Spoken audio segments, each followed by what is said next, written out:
할렐루야. 오늘 12월 22일 목요일 날 아침입니다. 이제 내일 모레면 성탄절이군요. 예수께서 이 땅에 오신 그 귀한 축복의 시간, 또 예수님께서 오셔서 우리의 인간에게 희망과 꿈을 주신 귀한 시간이 이제 다가오고 있습니다. 오늘 말씀은 이러한 예수님의 탄생에 있어서 과연 우리들은 어떻게 믿음으로 응답할 것이냐 하는 부분을 같이 생각해 보려고 합니다. 바로 어제는 바로 하나님이 우리를 사랑하시기 때문에 우리들의 삶이 중요하다라는 말씀을 드렸습니다. 또 하나님 우리를 선택하셨죠. 목자를 선택하시듯이 오늘 말씀은 예수님의 탄생에 대해서 어떻게 응답을 하고 있느냐, 그리고 그에 대해서 어떤 믿음을 보여주고 있느냐 하는 분야가 굉장히 중요한 것을 생각해 볼 필요가 있습니다. 예수님의 탄생에 있어서는 탄생 이전에 누가복음에 나오는 중요한 사건이 있죠. 바로 그것은 침례 요한의 탄생과 탄생 이전에 그 탄생을 예언했던 가브리엘 천사의 그 증언이 있었지 않습니까? 말씀에 보면은 이제 두 경우가 나옵니다. 하나는 바로 침례 요한의 아버지였던 사가랴의 이야기였고, 또 하나는 예수님의 어머니인 마리아의 이야기입니다. 지난주에 우리 최 목사님이 이 부분에 대한 말씀을 드렸던 것을 기억합니다. 근데 우리가 알다시피 예수님의 탄생 이전에 탄생 전에 예수님께서 이 땅에 오실 것을 말씀하셨을 때 그걸 준비하는 입장에서의 사가랴에 대한 전언과, 그리고 직접 예수를 낳게 될 마리아에 대한 가브리엘 신하의 천사의 전언에 대해서 우리들은 그 당시에 제사장이었던 사가랴는 믿지 않고 불신했던 것과 그것을 기억합니다. 그러나 마리아는 그 천사의 말을 그대로 믿고 순종하고 따랐던 것을 기억합니다. 일단 대비가 되죠. 왜냐하면 사가랴는 이미 나이가 많은 사람이면서 오랫동안 제사장 노릇을 했던 사람 아닙니까? 그러니까 당연히 하나님의 사람으로서 굳건한 믿음과 하나님께서 역사하시는 것을 기대하는 사람이어야 되겠죠. 그러나 막상 하나님께서 천사를 보내셔서 내가 너에게 이제 아들을 주겠다, 그리고 그 아들을 통해서 예수께서 이 땅에 오시는 것에 대해서 길라잡이 역할을 하게 하겠다라고 말씀했을 때 이 나이들은 제가 무슨 이런 불신앙의 태도를 보여줍니다. 그러나 마리아는 불과 16살밖에 안 된 어린아이지만 바로 어머니에게 천사가 나타나셔서 그 역시 두려워했습니다. 그러나 천사가 말하는 것 하나하나에 대해서 다 믿음으로 주님의 뜻이 이 여종에게 이루어지길 바랍니다라고 믿음으로 응답하는 것을 보게 됩니다. 이와 같이 예수님의 탄생 이전에 어떤 사람은 그것에 대해서 불신했고 어떤 사람은 신앙으로 보고 이렇게 응답한 것을 보게 됩니다. 예수님의 탄생 시점도 마찬가지죠. 오늘 누가복음에서 나오는 이 천사가 나타나서 목자들에게 이야기하지 않습니까? 근데 탄생의 시점에 목자들이 와서 그 천사가 와서 목자들에게 전한 이야기도 있고, 또 한 가지는 동방박사들이 예루살렘을 방문해서 유대인의 왕으로 태어나신 분이 어디 계십니까? 라고 질문한 내용들이 있습니다.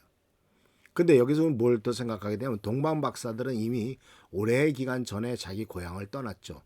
별이 뜬 것을 보고 바로 동방박사들이 별이 뜬 것을 보고 하나님의 아들이 유대인의 왕으로 오실 분이 태어났구나라고 하는 것을 믿고 그들은 떠나갔다는 얘기죠. 그러니까 여기서 보면은 이미 이 사건은 어디까지 올라가냐면 이스라엘 민족이 바벨론으로 포로가 되지 않습니까?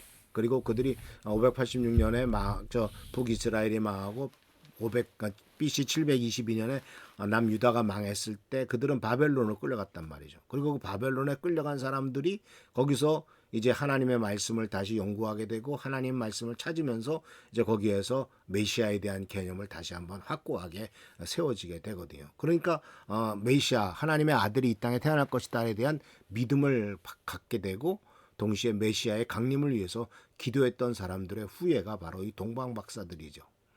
그러니까 이 동방박사들은 자기의 선조로부터 내려와 보고 있었던 그런 모든 것들을 들으면서 그것이 실제로 이루어졌다는 믿음을 갖고 이제 그 먼 길에서 자기 고향에서 예수님을 만나러 출발한 것 아닙니까?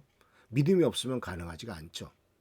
근데 아주 그 아이러니한 상황이 벌어지죠. 동방 박사들이 예루살렘에 방문해서 유대인의 왕으로 탄생하신 분이 어디 계십니까라고 물어봤을 때 그들은 아무도 예수님께서 탄생한 것을 발견해내죠. 서기관들이 베들레헴이란 것을 찾아냅니다. 그런데 아이러니한 것은 바로 무엇인지 아시겠죠?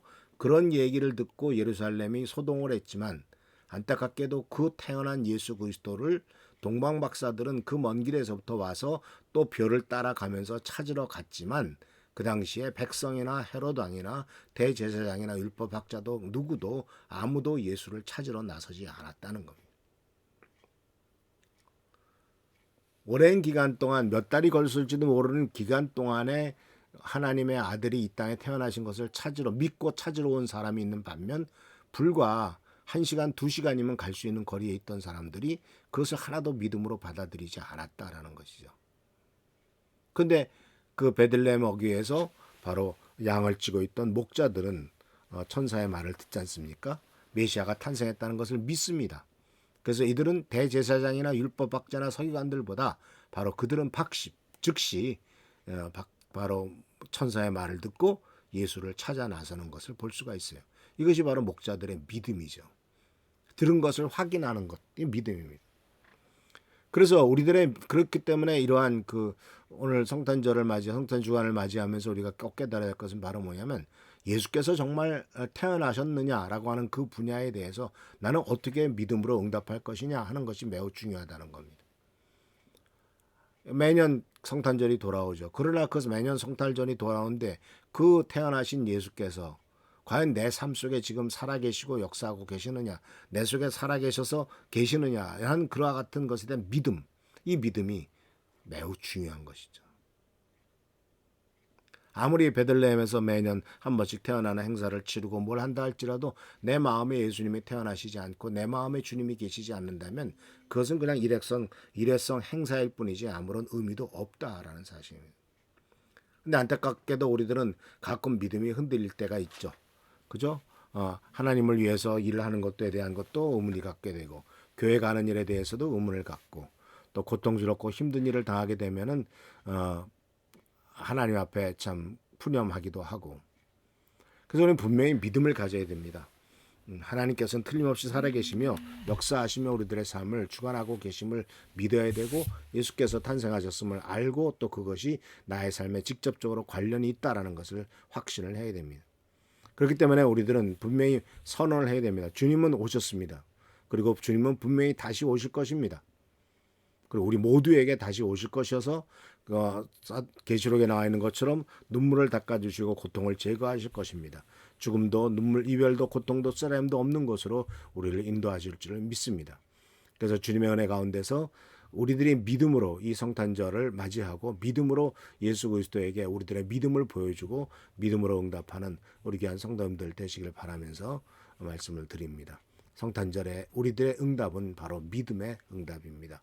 기도하겠습니다. 좋으신 주님 은혜를 감사합니다. 오늘도 주님의 은총 가운데서 하루가 시작됩니다. 예수께서 오심을 우리가 믿음으로 받아들이도록 하시고 예수께서 오심에 큰 기쁨과 은총이 넘쳐나도록 역사하여 주옵소서. 오늘도 함께 하시고 지켜보살펴 주시고 보호하신 것을 감사하고 이제 얼마 남지 않은 2022년도를 은혜 가운데 보내고 하나님의 사랑과 축복과 은총과 은혜를 누리며 경험하는 우리 모두가 되도록 인도하여 주옵소서. 주께 감사하고 예수 그리스도의 이름으로 축복하며 간절히 기도하옵나이다. 아멘. 오늘도 하나님의 사랑과 은총과 은혜가 넘치시기를 축원합니다. 할렐루야 축복합니다.